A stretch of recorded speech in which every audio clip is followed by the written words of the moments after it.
2-minute drill, let's get to it. Look at these goofy ass niggas, man. Bruh. Bitch, you want a sword fight? We'll sword fight. John Cena!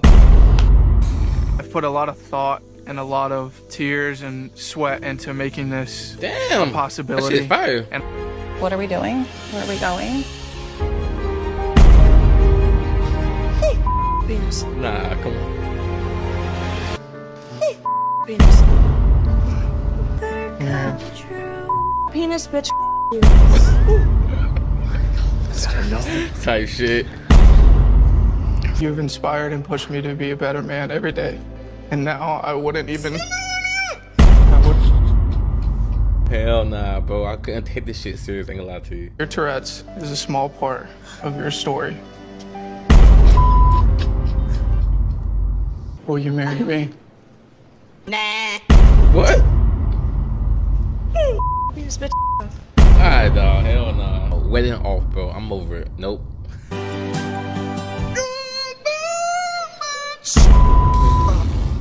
Hell nah, bro. Alright. I don't got no funny shit to say because she got a serious situation. Congratulations to both of them. You know, all of that good stuff. Don't got nothing negative to say about either one of them as far as their marriage or anything like that. But what I do have to say is this. Marriage aside, because marriage is not a small feat for a woman. But marriage aside, when it comes to getting a man, that shit is not a challenge for any woman. I'm sorry. The real challenge is not being picky. The real challenge is not being super picky. The real challenge is a chick picking a guy that's actually good for her. And I'm talking about in general, not even about this chick, but if we go back to her, just use her as a point of reference. It really don't matter what you got going on. I always say the 600-pound life chicks be having boyfriends, man. But this is the thing, man. I done seen some skinny ass boyfriends. When I see a fat ass dude on 600-pound life, which I haven't watched all the seasons or nothing like that, they always got a chick to match they fat. They always got it. If they got a chick, they got a chick to match they fat. They don't ever got no skinny bitch with they fat ass, man. Do you know how much of a challenge it must be for somebody as far as a man that has severe Tourette's or Tourette's on par with hers, because I'm not that educated to know what severe Tourette's look like. But if she was a man, overcoming that to some degree would be an absolute challenge, to a degree to where you can actually get a babe and even just accepting yourself and all that stuff, man. If you got no legs, like, it's a dude that's gonna come in and just accept you. Like, if you can't drive and you don't got no legs as a dude, bruh, you know how much you gotta work on yourself more than the average man just to be able to get a chick that's gonna drive you around.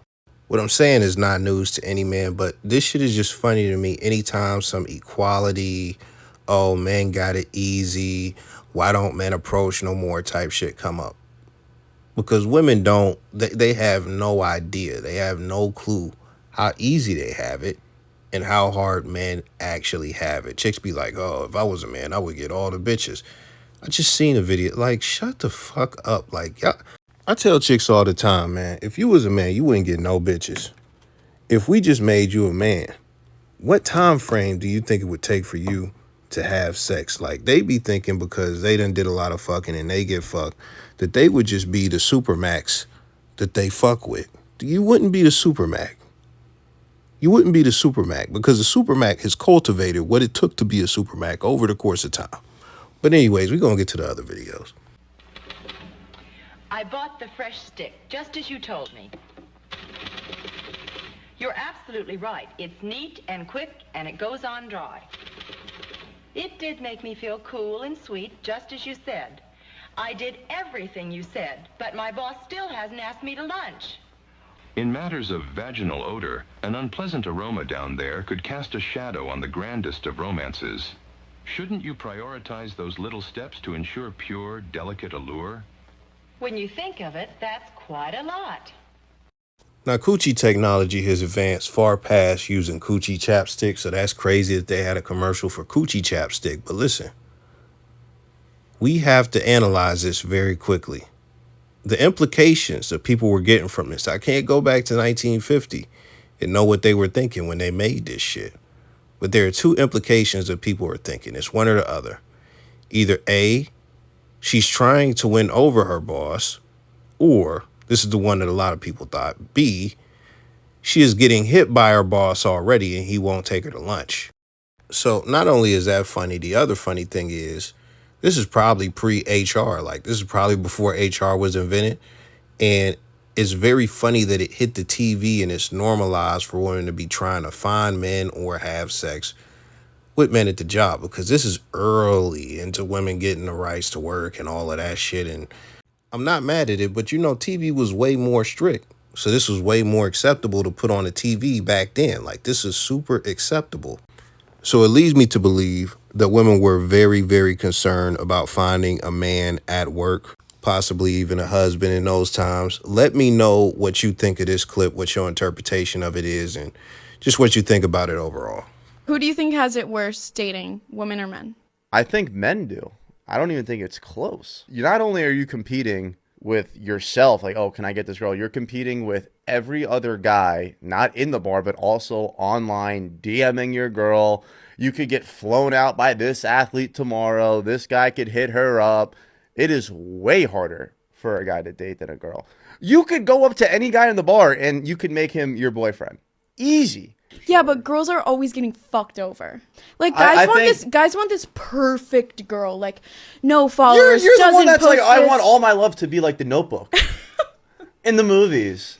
Okay, yeah, but that's not, like, I say that, but, like, the guys that I, like, fall for, it ends up being, like, shit, and I still fell for them anyways. Like, I don't only get with, like, these perfect guys. Like, guys are always looking for the next best thing. They never, like, You don't think girls do that? I don't. I would have settled for, like, some fucking 7 loser. First thing, she said, when she said guys want this perfect girl, she mentioned social media activity. Like, it is absolutely mandatory for a woman to have social media and make certain types of posts. That's funny. The second thing is, if she would settle for a 7 loser, why the fuck isn't she with one? But this is the third thing about the 7 loser. The fact that she mentioned a dude as a 7, the fact that she said the dude would be a loser, and the fact that she says settle pretty much proves the point. Because if that's how you look at him, there's no way you're not searching for somebody better while you're with somebody that you're settling for, that you think is a loser and you think you could do better. So there's no way that you, like, the word settle implies that he is not up to your standard. But when we talk about who has it harder, clearly it's men. When it comes to men, some of the things he already mentioned, it's just harder for us because we got to cultivate game. We got to learn how to lead the interaction to get the sex and all of that stuff. And then even then, it's still a process that we have to go through with every single chick. Chicks do the choosing and they do the deciding. They're in control of consent and all of that stuff. So when it comes to the front end of dating, we are the ones doing all the performing and tap dancing and all of that stuff, trying to get the approval. When it comes to them, they really don't. Patrice O'Neal had the best analogy, but they really don't show us anything valuable. But we have to prove our value. Patrice O'Neal said, basically, as a man, I have to come in, woo you, and win you over and all this stuff. And then I become lovable over time as you begin to experience me and my personality and all this stuff, because I got to put on I got to put my best foot forward to get the pussy, to get you. The whole time, all you have been doing is just judging me and not putting anywhere near the effort that the man has been putting in. And then you expect the man to love you the way that you love him when you haven't done anything to make yourself lovable. They're saying that men need to be holding other men accountable. But for like 3 weeks, a gay guy was coming on the internet and he was saying like, oh, well, if a guy goes to the gym, he's on the DL. Or if he plays any sports that involves like a ball, he's on the DL. Or if he drinks like a strawberry margarita, he's on the DL. And women were eating that shit up, bro. Like, they were taking that like it was just like, you know, scripture from like TD Jakes or something like that. And then when dudes was coming on the internet calling him out on his shit because he was spewing some bullshit, you know, holding him accountable and whatnot, then those same women were coming on the internet after those guys saying like, oh, well, if you're making a comment about it, you must be on the DL too. Ah, okay. I can't remember the name of that black dude. If I remember his name, I'll tag him in the comment section or whatever. But he has like waves and he has like a really, really thick beard and long beard. But he put a restraining order on that man because, the DL Whisperer was acting all weird and strange to that dude and harassing him and stuff like that. And, that guy was like, trying to like be nice and tell him like, hey, yo, like cut that shit out. And, he just kept going and kept going and kept going. Then he had to get a restraining order on him. Because guess what? If he would have beat that dude, if he was to pull up on that dude and beat his ass, then he would have been the bad guy. But yeah, let's hold men accountable. It's very simple. Women are very hypocritical when it comes to a lot of the narratives that they put out. They came up with the term fat shaming, and when somebody like Lizzo gets shamed for being fat, everybody wants to come to the rescue, even white nice simps and stuff like that. But then when somebody like 50 Cent or Dave Blunt's the big old fat rapper, when people are making fun of those guys, no, all the fat phobia shit is just silent. Nobody has anything to say when it comes to dudes. When you look at this gay shit that he's talking about where a gay dude is harassing a heterosexual man and then just trying to say men are just gay, a bunch of men are gay if they do anything. Women love eating that shit up because a lot of women just don't like men. And that's the undertones of a lot of shit that's going on as far as this type of shit that we're talking about. And when we talk about this whole holding men accountable shit, right? You have dudes like the panderer, Dante. I don't care if, it's intellectually dishonest. He's fucking pandering. It's cool. But you got Deontay Kyle and the Avengers saying, oh, man, men need to be held accountable and all this shit. And women rallying behind it. But what's going on now at the time of this recording? Meg Thee Stallion is getting exposed for lying. And Tory should be free. Nobody, as far as most chicks, they're not holding Meg accountable. Cassie was supposed to be a victim. We find out how complicit she was and that she's not really a victim and that she even she was threatening to get somebody killed. Guess what? Women related to her, they made excuses for her. None of them held her accountable. I didn't see one woman hold her accountable anywhere. I've seen a few women go against the grain on the Meg Thee Stallion shit. But when we get to Halle Bailey, they were all defending Halle Bailey and DDG was the worst person on earth. DDG comes out with all these text, court documents and things like that. Aiden Ross hooked him up with his Jewish lawyers or whatever. So, they went crazy. They really had a bunch of evidence of this chick being a nut, being suicidal, being a stalker, and et cetera, et cetera. And DDG at the hearing was pretty much getting a restraining order and a petition, right? To keep her from taking his son out the country. And let me not be a dickhead, because chicks will do that. They'll just be a dickhead and just, oh, her son. No, it's their son. Their son. He wanted her to not be able to take their son out the country. With all of the evidence that was presented, all of it being valid, she was getting slayed all over the internet. They denied the restraining order. So we don't know how this case is about to go and how the custody shit is about to look because this chick is a nut and he was just petitioning just now for her to not be able to go out the country with the child. When it comes to the courts, they're going to side with the women 9 times out of 10. Go watch the Red Pill documentary. It's free on here if you haven't watched it. The courts are biased and you don't have to watch it to know that, but it really highlights the insane bias that the courts have towards women. Now, when we look at the justice system in there, as far as a family court, and even when it comes to domestic violence, they're biased towards women as far as the justice system. And we look at Halle Bailey, right? Her being a nut. Women are not holding Halle accountable and they won't hold the justice system accountable. And guess who else won't? Dante Kyle, I'm sure he won't talk about how the justice system is skewed in women's favor. But what is the narrative in the Halle Bailey shit? Well, we got to go back. It went from DDG is the worst person. He is aggravating her. He is gaslighting her. I hate him. He's trying to ruin her image. All this stuff. Then we come out, this proof comes out that she is an absolute fucking nut. She's an absolute fucking nut. She's abusive, etc., etc. All of this comes out, right? Now it's two things. Oh, them texts ain't real. They're fucking real. So only idiots are saying that shit. But what it is now is two other things. I'm sorry. Oh, she got postpartum depression. Postpartum depression. You know, that's what's causing her to act like that. It's postpartum depression. So women will excuse it. We'll get to that in a moment. But the other thing is, it went from, oh man, you know, he's the worst guy ever. He's trying to ruin her image. You know, da-da-da-da-da.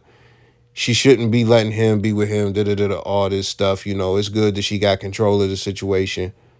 Now it's just get joint custody, call it a day.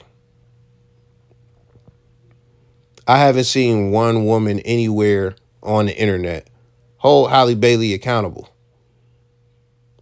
Because when it comes to the Shade Room Hive and all of these like black women social media platforms, they have come to hate DDG. He's became a hateable character. Now, this is the difference between us and them. We could see Diddy beating on Cassie, and we can acknowledge that is bad and unacceptable. Women can see all these women doing bad shit, and none of them will stand against it. Most of them won't stand against it. Let me not say none of them. Most of them won't stand against it. So when we talk about accountability, holding other people accountable for the bad things that they do should be something that all parties universally do. But that's not something that women like to do. And as far as Deontay Kyle saying, you got to be accountable for these bad men, that's just idiot shit. And I'm done for today, man. Y'all know what it is, man. Let me know your thoughts. I'm gone. And I just want to say this very quickly. I know it's random, but I got to say it. It's very funny to me that DDG dated Ruby Rose, and Ruby Rose is a fucking whore. Like she has a whore image. She has an OnlyFans. She got smutted out by Lil TJ, and I don't know who else she done been with or anything like that. But that's the chick that you would think, okay, that's the obvious bad option, right? That's the obvious bad option. Should have never been, you know, in a relationship with her. That's bad discernment and all of that stuff, blah, blah, blah, right? So that's the obvious bad option.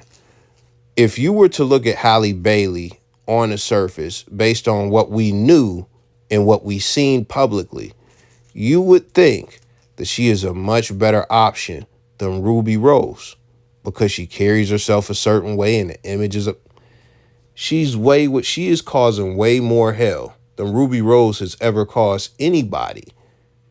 And she's got this poly purebred image. This is why you have to beware of chameleons.